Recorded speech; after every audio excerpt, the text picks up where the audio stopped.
सत्य साहिब दर्शकों, असली शांति और संतोष की खोज में मनुष्य अनेकों प्रकार के परंपरागत साधनाओं को अपनाता है, लेकिन जब वह इसमें असफल रहता है तो जीवन से निराश हो जाता है। दर्शकों, आज हम ऐसे ही कहानी सुनाने जा रहे हैं जो उत्तराखंड के रहने वाले हरिश्चंद्र जोशी जी की है। हरिश्चंद्र जी बचपन से ही हिंदू धर्म में प्रचलित भक्ति साधनाओं को करते थे, लेकिन फिर भी उन्हें अपने जीवन में दुख और तकलीफ के अलावा कुछ भी हासिल नहीं हुआ। जब हरिश्चंद्र जी को इतनी भक्ति साधना करने पर भी कोई लाभ मिलता ना दिखाई दिया, तो इन्होंने अपने जीवन के दुखों से मुक्ति पाने के लिए हंसादेश सतपाल जी महाराज, ब्रह्मा कुमारी, निरंकारी पंथ, मधु परमहंस पंथों का सहारा लिया, लेकिन अफसोस वहां से भी इन्हें निराशा ही मिली। लेकिन दर्शकों, आज हरिश्चंद्र जी का कहना है, जब से मैंने संत रामपाल जी महाराज जी से नाम दीक्षा ली है, तब से मुझे अद्वितीय लाभ मिले हैं। अब मैंने हिंदू धर्म में प्रचलित शास्त्र विरुद्ध भक्ति साधना को त्याग दी है और जो संत रामपाल जी महाराज जी शास्त्रों से प्रमाणित आदि सनातनी भक्ति बता रहे हैं उसे अपनाया है। दर्शकों, आखिर हरिश्चंद्र जी हिंदू धर्म में प्रचलित शास्त्रों के विरुद्ध क्यों बता रहे हैं? आखिर हरिश्चंद्र जी अन्य पंथों को छोड़कर संत रामपाल जी महाराज को गुरु क्यों बनाया? आखिर इसके पीछे की सच्चाई क्या है? आइए सुनते हैं हरिश्चंद्र जी की कहानी उन्हीं की जुबानी। नमस्कार सर। नमस्कार जी। सर, क्या नाम है आपका? मेरा नाम हरिश्चंद्र जोशी है। हरिश्चंद्र जी, आप कहाँ से हैं? मैं नरियाल गांव 20 जुला उत्तराखंड डिस्ट्रिक्ट चंपावत से हूँ। सर, संत रामपाल जी महाराज से नाम दीक्षा आपने कब ली? सर 8 नवंबर 2019 को। संत रामपाल जी महाराज से नाम दीक्षा लेने से पहले क्या आप कोई भक्ति साधना भी करते थे? इस आध्यात्म मार्ग की खोज में मैं कई पंथों में गया हूँ सर। मैं 12 साल तक हंसादेश सतपाल महाराज के पंथ में रहा, 4 साल ब्रह्मा कुमारी में रहा और 4 साल निरंकारी पंथ में रहा, और एक निंगली में है आश्रम परमहंस आश्रम स्वामी स्वरूपानंद जी का, 5 साल वहाँ रहा। सर, इस प्रकार मेरा भ्रमण काल रहा परमात्मा की खोज में, सत्य की खोज में। परिवार में जो है परंपरागत कुल देवी को मानते थे, तो वो कुल देवी की साधना मैं भी किया करता था सर।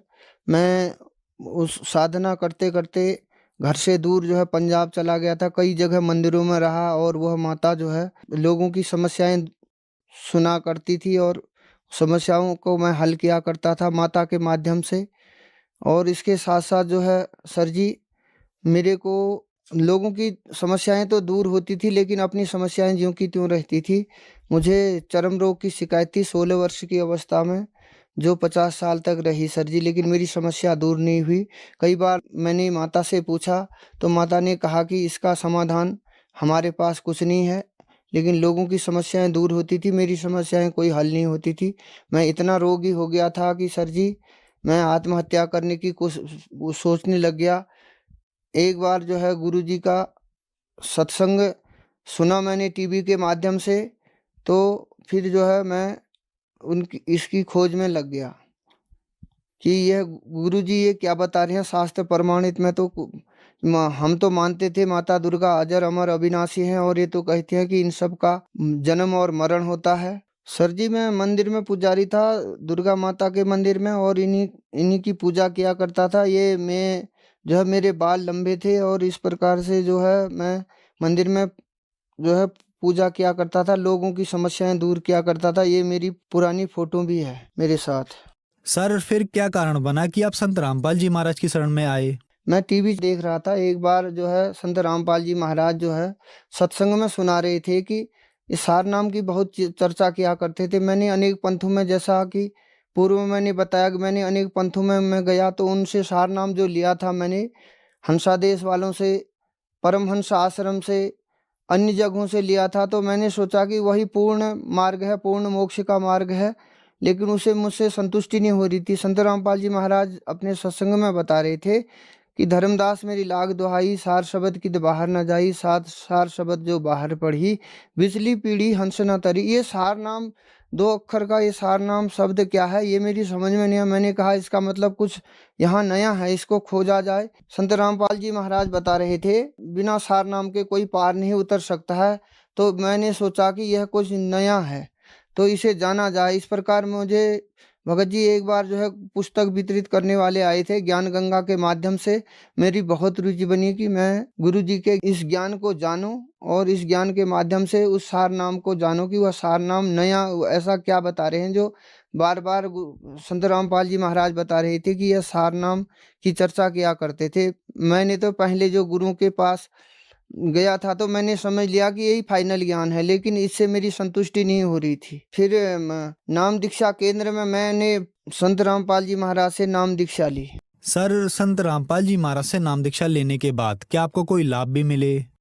सर जी, सबसे पहले लाभ तो मुझे ये मिला कि जो बचपन से मैं 6 वर्ष की अवस्था से जगह जगह भटक रहा था सत्य की खोज के लिए, तो सबसे बड़ा लाभ तो मुझे आध्यात्मिक लाभ मिला। सत्य ज्ञान का मार्ग, जो वेद प्रमाणित, गीता प्रमाणित, सदग्रंथों से प्रमाणित जो ज्ञान था, जो पूर्ण मोक्ष का मार्ग था, वह पूर्ण ज्ञान मुझे प्राप्त हुआ।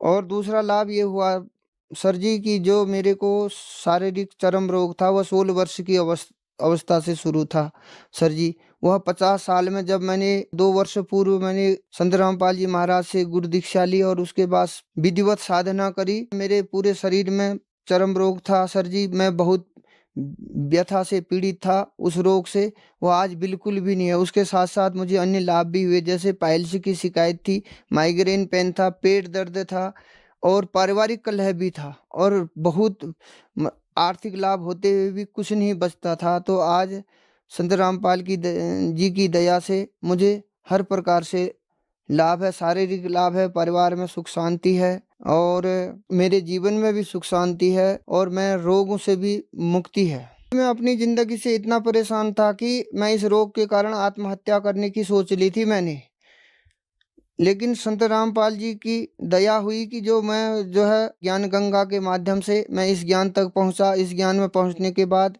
मैंने जो है नामदान केंद्र से नाम लिया और नाम लेने के बाद जो है मेरा सबसे बड़ा लाभ तो ये हुआ कि मुझे पुनः जीवन दान मिल गया। मैं तो कहाँ आत्महत्या करने की सोच रहा था। हे मालिक, आपको कोटि कोटि प्रणाम है जो इस दास को पुनः जो है जीवन दान मिला है। सर, संत रामपाल जी महाराज से नाम दीक्षा लेने के बाद आपको बहुत सारे लाभ मिले। सर, कहा जाता है कि गुरु नहीं बदलना चाहिए, गुरु बदलना पाप है। आपने बहुत सारे गुरु बनाए और फिर आप संत रामपाल जी महाराज की शरण में आए। सर, आपने बहुत सारे गुरुओं को छोड़ा और फिर आपने संत रामपाल जी महाराज को चुना। तो संत रामपाल जी महाराज में ऐसा क्या लगा जो उन गुरुओं के पास नहीं था? सर जी, उन गुरु के पास जो है पूर्ण मोक्ष का न तो मार्ग था, न पूर्ण शांति थी, न कोई रोग का समाधान होता था। बस एक थोड़ा सा मन बहलाव लगा लीजिए या टाइम पास लगा लीजिए, इस प्रकार हमें नहीं लगा कि वहाँ से कोई संतुष्टि मिलेगी। यहाँ तो शास्त्र प्रमाणित, शास्त्रों को खोल के दिखाया जाता है कि प्रमाणित विद प्रमाणित ज्ञान है ये। इस ज्ञान में आने से हमें बहुत लाभ मिले, प्रमाणित ज्ञान है। संत रामपाल जी ने इसमें जो है वेदों का, गीता का, जो हमारे सदग्रंथ हैं, बाइबल, कुरान, गुरु ग्रंथ साहब, प्रत्येक को खोल करके उसमें बुद्ध प्रीफ जो है इस ज्ञान को बताया है।